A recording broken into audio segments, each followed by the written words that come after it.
Edgar William Stanton was a most extraordinary man. He was born in 1850 and graduated in the first class at Iowa State in 1872. He was one of a class of 26. 24 were guys and 2 were girls. He was hired to teach mathematics. In fact, the day he graduated, they hired him. And he spent his entire professional career at Iowa State. He was dean of the junior college. He was on 4 different occasions the acting president of the university. He was a founder of the Alumni Association and secretary to the Board of Trustees, the Board of Regents we would call them now. He married Margaret Price Stanton. She was a young faculty member teaching French, and when they were first married, they actually lived in Old Main, where all the students lived at the time. They were a very popular couple on the campus, and unfortunately, she died in July the 25th, 1895. She left 3 children under the age of 16. The entire campus mourned her passing. Edgar decided he would leave a gift to the university in memory of Margaret. He called it his gift of love. It was a chime of 10 bells. The Board of Regents agreed to build a special tower for those bells, and thus the Campanile was born. It was completed in 1898 at a cost of $6,510.20. Those first 10 bells were called the Margaret chime. They were cast scientifically and tuned by the Taylor Bell Foundry in Loughborough, England.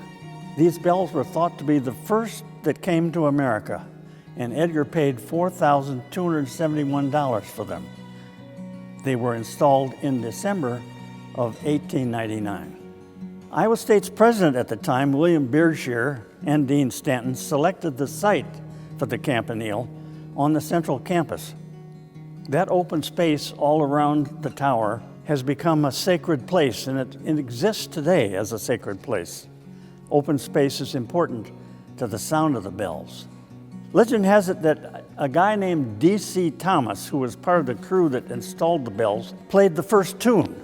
It was called Home Sweet Home. Professor Stanton heard it and declared Thomas to be his first student chimer. In 1917, the influenza epidemic hit the campus. State Gym became an infirmary.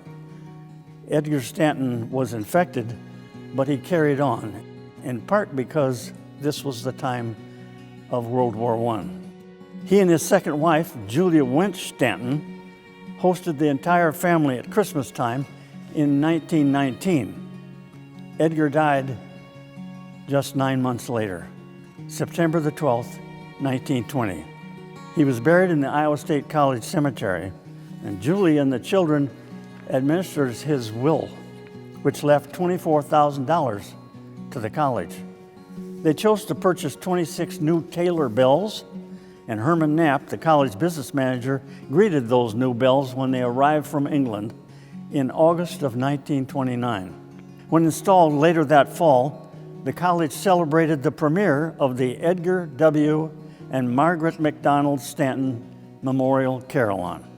It was attended by a crowd of some 15,000. Now, in 1931, Ira Schrader was hired as Iowa State's first full-time carillonneur.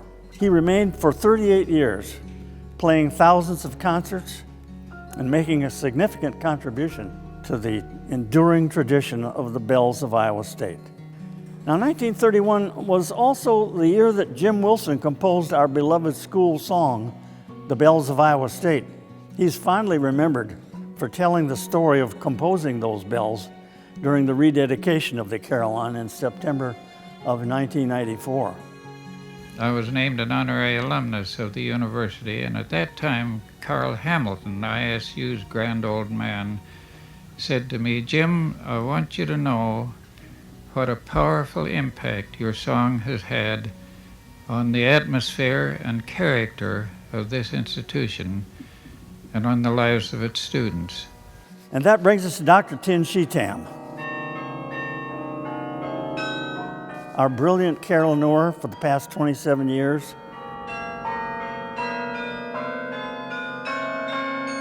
She has performed countless carillon recitals around the world, has taught many students to play the bells, including the 4 Cunningham kids, siblings from Spencer, Iowa.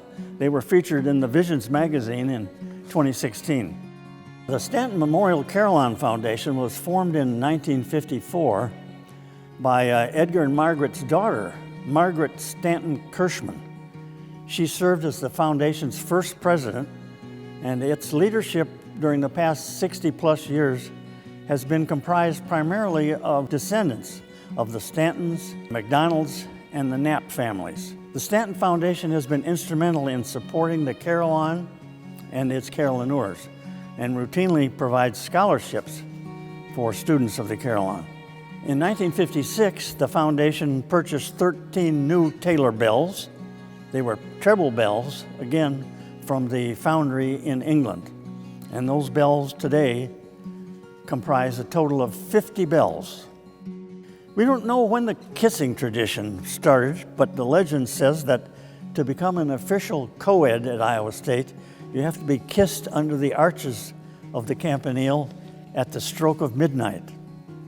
The ISU Foundation's Partnership for Prominence campaign raised funds to restore the Campanile and the carillon. They received an anonymous $1 million fund to provide for the maintenance of the carillon, and the county family funded an endowment to support the carillonneur. Tim Sheetam holds that foundation grant today.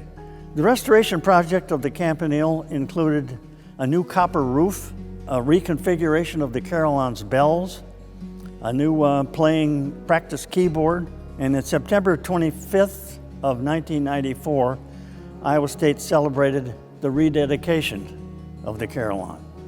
25 years later, in honor of the 120th anniversary of those first 10 bells, Iowa State introduced the new model carillon at a gala concert in C.Y. Stevens Auditorium. I believe that Edgar Stanton never realized what a wonderful and enduring tradition his gift of love would provide for Iowa State University.